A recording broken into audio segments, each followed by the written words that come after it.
Welcome back to the deep dive. Today we are digging into the digital footprint of a product I am almost certain you've seen across your social feeds, Oh, absolutely. It's everywhere. Heidelux Leather Restoration Cream. We've looked at the ads, the testimonials, but, more importantly, we analyzed the third-party trust scores for the site that's actually selling it. That's right. And our mission today is very specific. This isn't just a product review. It's really about um, consumer vigilance.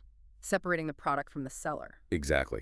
We're looking at the claims for the cream's functionality versus the reliability and, the potential risk of the digital store itself. Okay, so let's unpack this core claim because the marketing is incredibly compelling. It really is. It promises this, dramatic restoration, taking old leather car seats, jackets, and making them look basically brand new. It even says it removes light scratches. And they lean heavily on the formula, right? Yeah. Natural formula made with oils and waxes. The idea is that it soaks in and fills those faded spots. Which sounds great. Well, yeah. And the reason the ads work so well is the testimonials. It's all about the visual. Those before and after photos. Exactly. Users sharing these really impressive photos of old furniture or car interiors looking smooth and the color completely restored. And to be fair, leather conditioning is a real thing. These Right. kinds of products can definitely improve the look of worn items if they're used correctly. Right. The product category itself is totally legitimate. But, and this is a big but, if the product type is real, why did our deep dive immediately raise some red flags about the sales channel? Mm-hmm. This is where it gets really interesting. We looked at independent trust and website reputation checkers, and they gave the official Hilux.com store extremely low trust scores. And what's fascinating here is how specific the data is. One analysis rated the site at just 26 out of 100. 26? That's really low. It is. It cited multiple risk flags for anyone shopping there.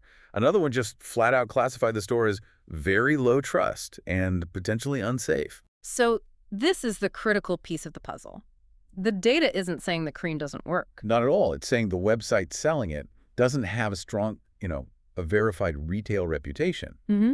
And that raises really important questions about your consumer protection, your payment info, all of that. Wait, so what we're saying is the cream might actually be okay for conditioning leather, but you still shouldn't buy it from this particular website. That's the fascinating disconnect, yes. And when you look at the real-world buyer experiences, the results are, well, they're all over the place, which sort of validates that tension. Precisely.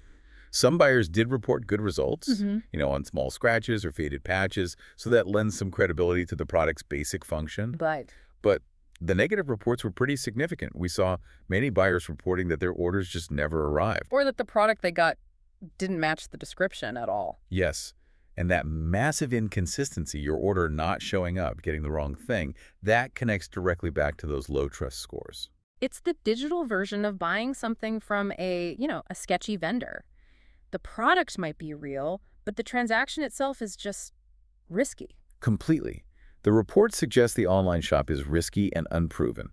So the key takeaway for you is really about calculated caution. Okay, so what does that mean in practice? It means if you're still curious enough to try it, the sources advise using a payment method with really strong buyer protection, like a credit card, not a debit card, or a trusted third-party payment system. So you have some recourse if things go wrong. Exactly. You have to go into it prepared for potential problems rather than just assuming you'll get that perfect advertised transformation without a hitch. Absolutely. So evaluating an online product means looking beyond those glossy ads, beyond the perfect before and afters, and actually verifying the safety and reputation of the retail source itself. Which leaves us with a final thought.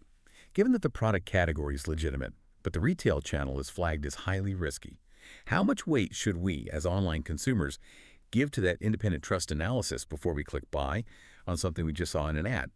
That's something for you to mull over.